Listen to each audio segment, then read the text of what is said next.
তখন রাত 4:15 মসজিদের মাইকে ফজরের আজান হচ্ছে। আমি যখনই উঠতে যাব তখনই আমি খেয়াল করলাম আমার পাশ দিয়ে একজন শুয়ে আছে। কিন্তু এটা তো কথা ছিল না, আমার রুমে তো আমি একাই থাকি, আমার রুমে তো আর কেউ থাকে না। তখন আমি খেয়াল করলাম হালকা আলোতে লোকটাকে দেখতে আমার মতোই। আমি অবাক হলাম, অনেক বড় একটা শক খেলাম। সবাইকে ডাকাডাকি করতে লাগলাম, কিন্তু কেউ আমার কথা শুনতেই পারলো না।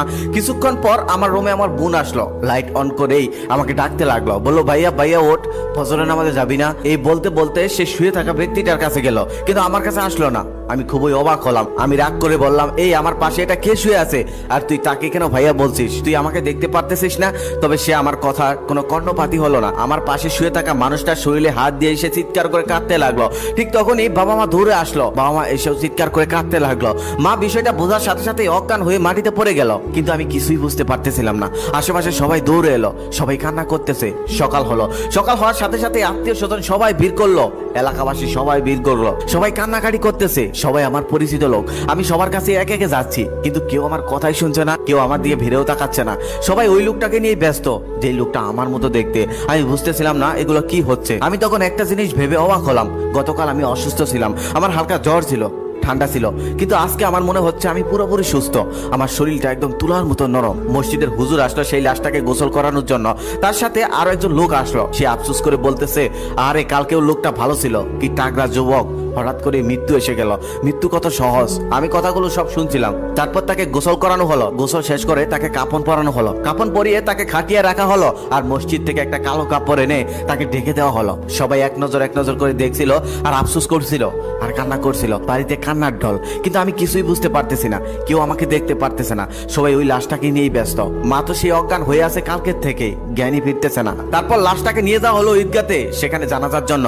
সেখানে মানুষের অভাব নেই, পা রাখার জায়গা নেই। বাবা কিছুক্ষণ কথা বলার পর মসজিদের হুজুর বয়ান করলো। বয়ান করার পর জানাজা সম্পন্ন হলো। জানাজা শেষ করার পর তাকে কবরের সামনে নিয়ে যাওয়া হলো, কবর দেওয়া হলো। কবর দেওয়া শেষ করার পর সবাই তার আত্মার মাগফিরাতের জন্য দোয়া চাইলো।